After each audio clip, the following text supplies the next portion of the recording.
যেহেতু আসছে কুমিরও আমাদের তাশরিফে তেলাওয়াত শুনে গেল। আজকে আমার খুব ভালো লাগছে যে কুমিরকে, এত বড় একটা কুমির, মানে যে মানুষ এইভাবে খায় পানির ভিতর থেকে উঠে এসে আমি আশ্চর্য। এবং এইভাবে তেলাওয়াত শুনতেছে। দুঃখিত যে আমার সাহেব বলেছিলেন, কিন্তু আসলে আমি সেইভাবে তখন বুঝি। আমরা আবার আসবেন, আবার আসবো ইনশাআল্লাহ, আবার আসবো। সবাই ভালো থাকবেন। আসসালামু আলাইকুম ওয়া রাহমাতুল্লাহ। أعوذ بالله من الشيطان الرجيم. মাশাআল্লাহ। بسم الله الرحمن الرحيم.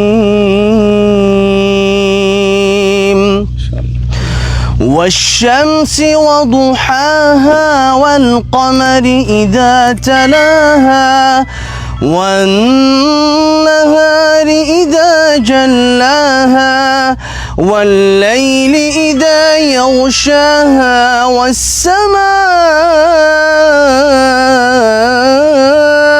وما بناها والأرض وما طحاها ونفس وما سواها فألهمها فجورها وتقواها قد أفلح من زكاها وقد خاب من دساها كذبت ثمود بطغواها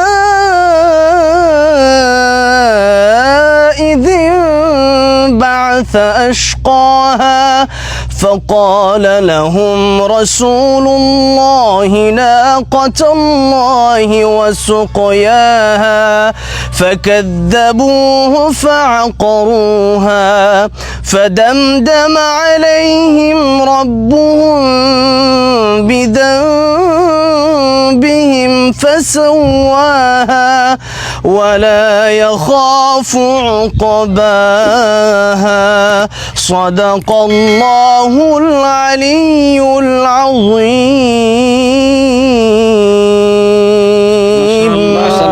মাশাআল্লাহ মাশাআল্লাহ মাশাআল্লাহ মাশাআল্লাহ। ওসি সাহেবরে আমরা উপহার দিলাম, টাকা তো দিতে পারবো না, কালামে পাকে তেলাওয়াত দিলাম। আর আমাদের কুমির যেহেতু আসছে, কুমিরও আমাদের তাশরিফে তেলাওয়াত শুনে গেল। আজকে আমার খুব ভালো লাগছে যে কুমিরকে, এত বড় একটা কুমির, মানে যে মানুষ এইভাবে খায় পানির ভিতর থেকে উঠে এসে আমি আশ্চর্য। এবং এইভাবে তেলাওয়াত শুনতেছে। দুঃখিত যে আমার সাহেব বলেছিলেন, কিন্তু আসলে আমি সেইভাবে তখন বুঝি। আমরা আবার আসবেন, আবার আসবো ইনশাআল্লাহ, আবার আসবো। সবাই ভালো থাকবেন। আসসালামু আলাইকুম ওয়া রাহমাতুল্লাহ।